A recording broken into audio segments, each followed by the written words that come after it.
আসসালামু আলাইকুম এভরিওয়ান, কি অবস্থা সবার? প্রেমের পক্ষ থেকে সবাইকে অনেক অনেক শুভেচ্ছা। এইচএসসি পরীক্ষার তো আর মাত্র কয়েকটা দিন বাকি, এবং আমরা সবাই জানি প্রথম পরীক্ষা হচ্ছে বাংলা ফার্স্ট পেপার।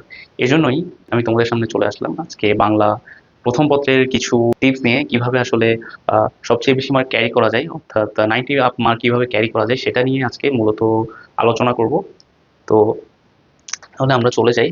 তো আমি এখানে চারটা বিষয়ের উপর খুব বেশি জোর দিতে চাই বাংলা, স্পেসিফিকলি বাংলা ফার্স্ট পেপারে তোলার জন্য। তো প্রথমত আমাদেরকে প্রেজেন্টেশনের বিষয়টাতে অনেক বেশি খেয়াল রাখতে হবে, অর্থাৎ আমি কিভাবে আমার অ্যান্সারটাকে, সিকিউ অ্যান্সারটাকে প্রেজেন্ট করছি। তো আমরা তো সবাই জানি সৃজনশীলের যে কাঠামোটা কম বেশি সবাই জানি।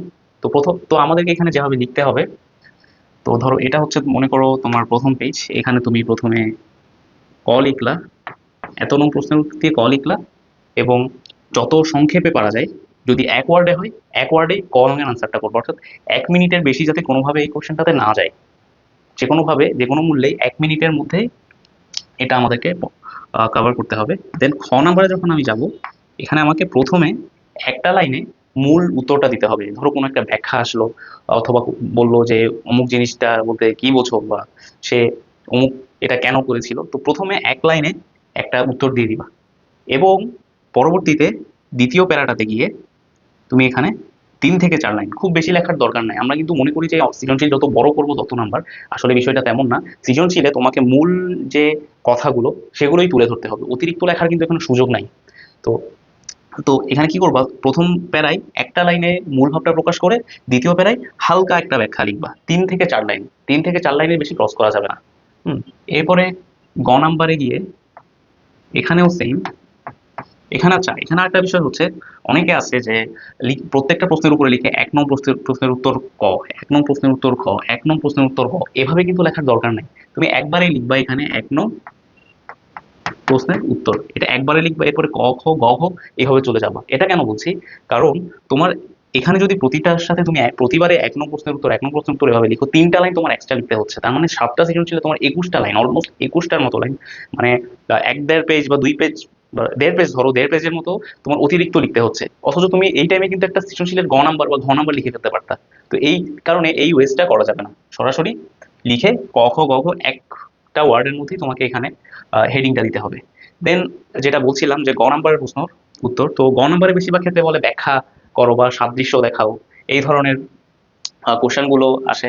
তো প্রথমত এখানেও আমাদেরকে যেটা করতে হবে, প্রতিটা সৃজনশীলের প্রতিটা ক খ গ ঘ প্রত্যেকটা কোশ্চেনে কিন্তু প্রথম এক লাইনে মূল ভাবটা প্রকাশ করে ফেলতে হবে, কারণ সৃজনশীল লেখার কিন্তু কাঠামো এটাই, প্রথম লাইনে মূল কথা, এরপরে ব্যাখ্যা শুরু হবে। তো এবং টিচাররাও কিন্তু এটাই ফলো করে। তো প্রথমে টিচার দেখবেন যে তুমি প্রথম লাইনে কি মূল ভাবটা প্রকাশ করেছো কিনা। তো প্রথম লাইনে যদি তুমি মূল ভাবটা প্রকাশ করে ফেলতে পারো, তাহলে টিচার কিন্তু ভেতরের লেখার তেমন একটা পড়ে দেখবেন না, প্রথমটা দেখেই কিন্তু তিনি 50% প্রেডিক্ট করে ফেলবেন, আর বাকিটা হালকা একটু পড়ে দেখবেন। আর যদি তুমি প্রথমটা ঠিক মতো না লেখো, বা দেখা যাচ্ছে তোমার এক কথায় এক লাইনে লেখার কথা তুমি 2-3 লাইন লিখছো, তো তখন দেখা যাবে টিচার একটু পড়ে দেখছেন, এবং ভিতরে যদি কোনো ভুল পান সেক্ষেত্রে তিনি মার্ক কেটে ফেলতে পারেন। তো প্রথমত আমাদেরকে এক লাইনে এখানে লিখে ফেলতে হবে। দেন একটা প্যারার মাধ্যমে আহ, ওখানে আমাদের গদ্য বা পদ্য যেটা আছে, এই গদ্য বা পদ্যের সাথে যে মিলগুলো বা যে অংশটা, মানে আমাদের ওই রেলেভেন্ট যে অংশটা, এটা আমাদেরকে লিখতে হবে কোথায়, সেকেন্ড প্যারায়। সেকেন্ড প্যারায় জাস্ট 3-4 লাইন বা সর্বোচ্চ 5 লাইন পর্যন্ত যেতে পারে, এর মধ্যেই কিন্তু আমাদেরকে এটা লিখে শেষ করে ফেলতে হবে। ধরো প্রথম লাইনে আমি বললাম যে এই কারণে বা এই দিক থেকে আমাদের সাদৃশ্য আছে, এরপরে ওই যে সাদৃশ্যের যে জায়গাগুলো বা ব্যাখ্যামূলক যে জায়গাগুলো আমার পাঠ্যপুস্তক থেকে আনতে হবে, সেটা আমি 3-4-5 লাইনের মধ্যে লিখে ফেলবো, এবং নিচে গিয়ে এবার উদ্দীপকের সাথে আমি এটাকে মেলাবো, উদ্দীপকের সাথে আমি মিলাবো যে কেন সাদৃশ্য, বা কেন এটার সাথে অমুক জায়গায় এভাবে সম্পর্কিত, ইত্যাদি ইত্যাদি প্রশ্ন অনুযায়ী লিখতে হবে তোমাদেরকে। তো এটাতেও কিন্তু 3-4 লাইন বা 5 লাইন, মানে 3-4-5 বাক্য, লাইন বলতে বাক্য বোঝাচ্ছি আমি, এরকম হয়ে ধরো এই কোশ্চেনটা সর্বোচ্চ এখানে আহ কয়েক লাইন পর্যন্ত আসতে পারে, 1.5 পেজ পর্যন্ত যদি যায় যেতে পারে, তবে অনেক ক্ষেত্রে প্রয়োজন হয় না, খুব বেশি ব্যাখ্যা লেখার আসলে দরকার হয় না, যেটা যে ভুলটা আমি করতাম। দেখা যেত আমি অনেক অনেক লিখতাম, কিন্তু আসলে নাম্বার সেভাবে আসতো না, কিন্তু আমার অনেক ফ্রেন্ডরা দেখতাম যে লিখছে খুব কম, আমার তুলনায় অনেকটাই কম, কিন্তু তারা নাম্বার বেশি পাচ্ছে। তো পরবর্তীতে যেটা আমি খেয়াল করি, তারা আসলে সৃজনশীল প্রশ্নের কাঠামোটা ঠিক মতো ফলো করতো, প্রথমে মূল কথা লিখতো, এরপরে গদ্য পদ্য থেকে মূল যে অংশটা ওটা মেনশন করতো, এবং থার্ড প্যারাতে গিয়ে উদ্দীপকের সাথে মিলিয়ে একটা কনক্লুশনে যেত।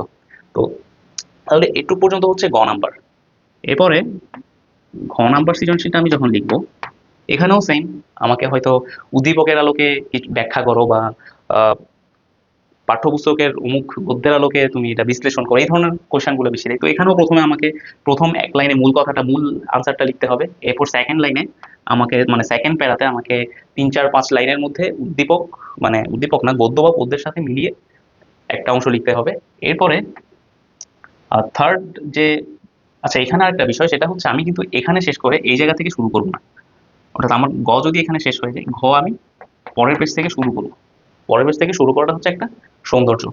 তো এখানে গিয়ে আমি প্রথমে তো মূল কথাটা লিখবো, সেকেন্ড প্যারায় আবারও আমি গদ্যের সাথে মেলাবো, গদ্য বা পদ্যের সাথে।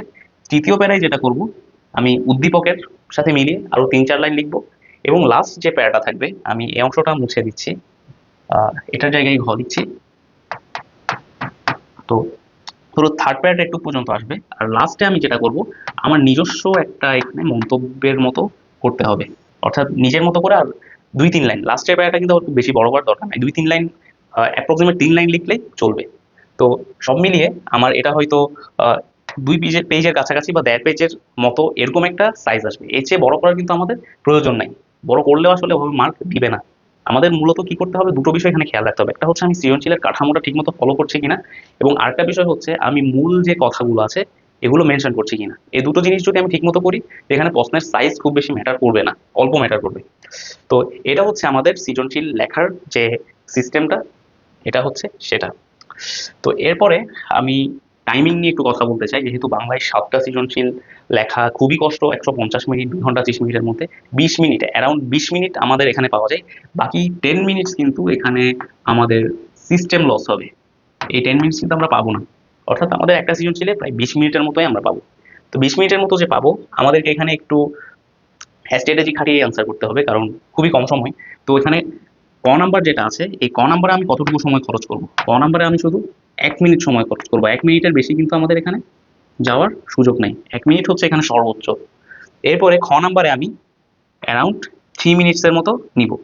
অর্থাৎ 1 মিনিটের মধ্যে আমি প্রথম লাইনটা লিখবো, বাকি 2 মিনিটের মধ্যে 3 4 লাইনে একটা ব্যাখ্যা লিখে ফেলবো।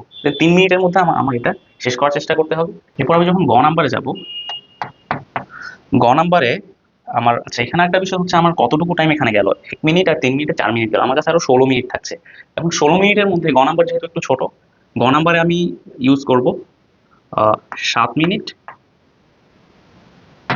আর ঘ নাম্বারের জন্য 9 মিনিট। 7 মিনিট আমি কিভাবে আনসার করব, এখানে আমার প্রথম যে লাইনটা, এটা আমি 1 মিনিটের মধ্যে লিখবো, এবং সেকেন্ড যে 3 4 5 লাইনের যে প্যারাটা, এটা লিখতে হবে আমাদের আরো 3 মিনিটে, এবং লাস্ট 3 মিনিটে আমি উদ্দীপকের সাথে মিলিয়ে লিখবো। আর ঘ নাম্বার যেটা থাকবে, ঘ নাম্বারের ক্ষেত্রে এখানেও প্রথমে 1 মিনিটে আমি মূল কথাটা লিখবো। এরপরে 3 মিনিট 3 মিনিট করে কি করব, 3 মিনিট 3 মিনিট করে মাঝখানে যে দুটো প্যারা 3 4 লাইন করে সেটা লিখবো। তাহলে আমার যাচ্ছে কত, 7 মিনিট। আর লাস্টের যে প্যারাটা, ওটাও 3 লাইন বা 4 লাইন হবে, সেটাতে আমি খরচ করব 2 মিনিট। বা যদি 1 মিনিটে লিখতে পারি, 1 মিনিট, লাস্টে 1 মিনিট আমি রিভিশনের জন্য দিতে পারছি। তো এভাবে আমাদের টাইম ম্যানেজমেন্টটা করতে হবে। অর্থাৎ ক নাম্বারে 1 মিনিট, খ নাম্বারে 3 মিনিট, গ নাম্বারে 7 মিনিট, আর ঘ নাম্বারে 9 মিনিট। এভাবে কিন্তু আমাদেরকে টাইম ম্যানেজমেন্টটা করতে হবে। তো আশা করি তোমরা প্রেজেন্টেশন এবং টাইম ম্যানেজমেন্টের বিষয়টা বুঝছো। আর যদি না বুঝে থাকো, ভিডিও একটু টেনে দিয়ে দেখতে পারো। লাস্ট অফ অল আসছে আমাদের এমসিকিউ এবং সিকিউ প্রিপারেশন। তো অনেকেই আমাকে মেসেজ করছে যে এমসিকিউ তে আসলে অনেক পিছিয়ে আছি, আমরা কিভাবে এখন প্রিপারেশন নিতে পারি, বই রিডিং করার মতো তো এনাফ সময় নাই। তো আমি এক্ষেত্রে যেটা বলবো, বই রিডিং হয়তো সবাই পড়তে পারবে না, তোমরা এক একটা বই নিয়ে জাস্ট পাতাগুলো উল্টে উল্টে যাবা, পাতাগুলো উল্টে। কবিতা তো পুরোটাই রিডিং করতে পারছো। গদ্যের ক্ষেত্রে যদি রিডিং করার কোনো সময় না থাকে, যদি থাকে অবশ্যই পড়ার সময় না থাকলে পাতা উল্টে উল্টে যাও। এবং পাঠ পরিচিতি তোমাদেরকে সৃজনশীল এবং এমসিকিউ দুটো আনসারে যেটা অনেক বেশি হেল্প করবে, সেটা হচ্ছে তোমাদের প্রতিটা গদ্য এবং পদ্যের যে পাঠ পরিচিতিগুলো আছে, এই পাঠ পরিচিতিগুলো তোমাদেরকে ভালোভাবে পড়তে হবে। পাঠ পরিচিতি তোমাদেরকে সৃজনশীলে অলমোস্ট 70% হেল্প করবে, আর এমসিকিউতেও ধরো 30% এমসিকিউতে তোমাদেরকে এটা হেল্প করবে। আর পাশাপাশি যেটা করতে হবে, সেটা হচ্ছে আমরা সবাই জানি যে বোর্ড পরীক্ষার আগে আমাদেরকে অবশ্যই বেশি বেশি বোর্ড কোশ্চেন সলভ করতে হবে।